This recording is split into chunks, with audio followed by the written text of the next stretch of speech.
Bismillahirrahmanirrahim. Assalamualaikum warahmatullahi wabarakatuh. Apa kabar anak-anak? Alhamdulillah, mudah-mudahan hari ini kita semua dalam keadaan sehat walafiat. Baiklah anak-anak, pada hari ini kita akan belajar tentang sholat. Anak-anak sekalian, secara bahasa sholat artinya doa.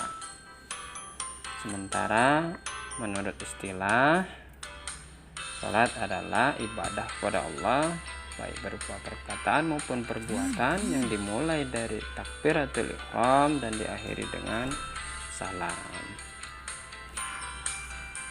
sesuai dengan syarat dan rukun yang ditentukan.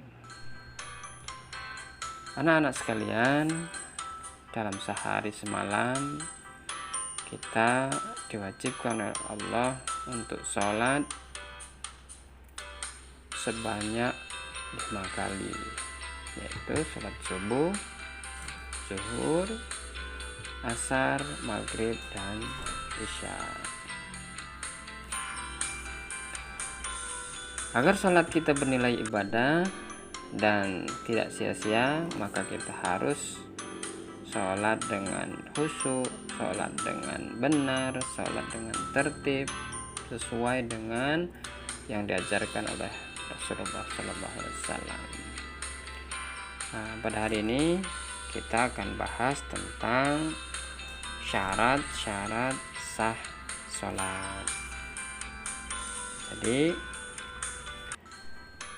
sebelum sholat itu ada syarat sah sholat. Nah, syarat sah sholat itu adalah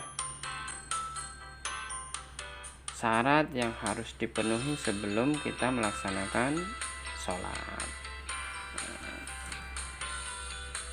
Adapun syarat sah sholat adalah yang pertama, suci badan, suci pakaian, dan suci tempat sholat dari najis.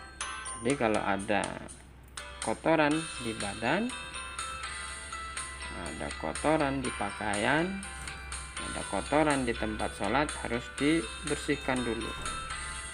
Kalau di badan ya harus dicuci, kalau di pakaian juga harus dicuci, kalau di tempat sholat pun harus dibersihkan atau disapu atau dipel hingga bersih dari najis. Jadi tempatnya sholat harus suci.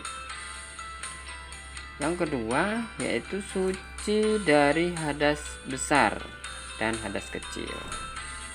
Kalau tadi suci dari najis, sekarang suci dari hadas besar dan hadas kecil. Kalau dari hadas besar, kita harus mandi besar atau mandi wajib. Sebelum sholat itu harus mandi. Nah, kalau kita hadas kecil, kita harus berwudu. Kalau hadas besar contohnya itu haid, nifas bagi yang perempuan, atau junub.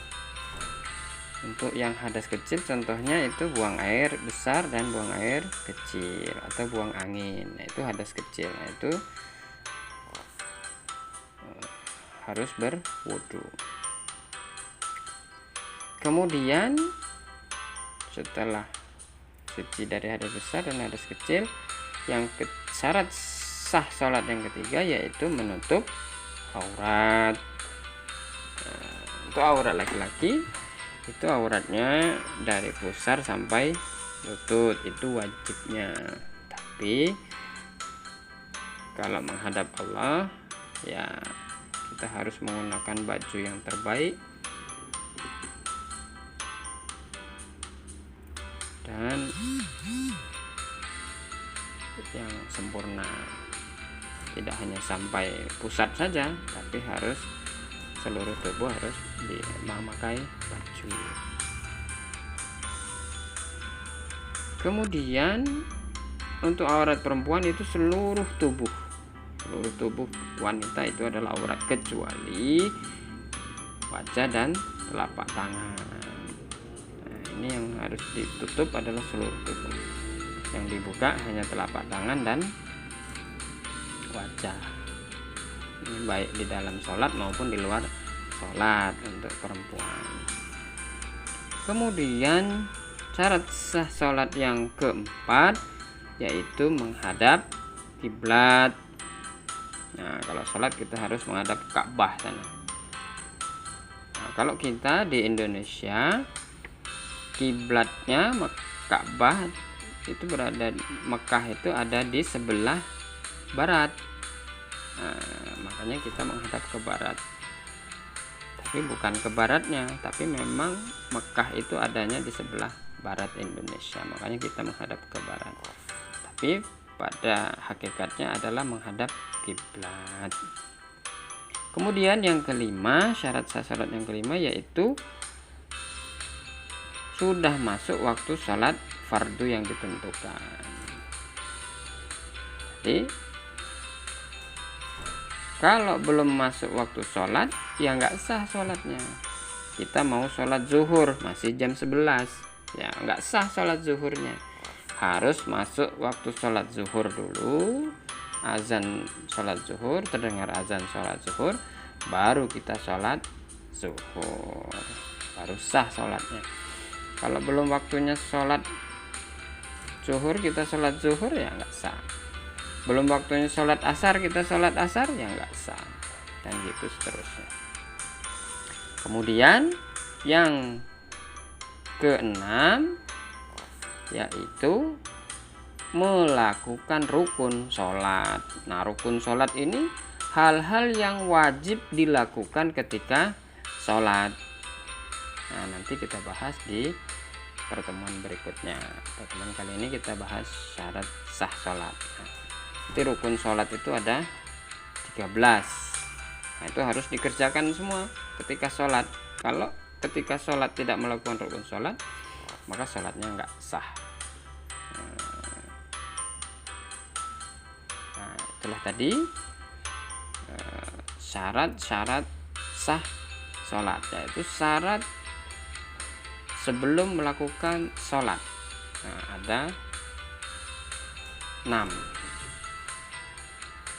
Mudah-mudahan bisa dipahami dan dipraktekkan dalam kehidupan sehari-hari. Kita tutup dengan lafal hamdalah, alhamdulillahirabbil alamin, subhanakallahumma bihamdik, asyhadu an la ilaha illa anta, astaghfiruka wa atubu ilaik. Assalamualaikum warahmatullahi wabarakatuh.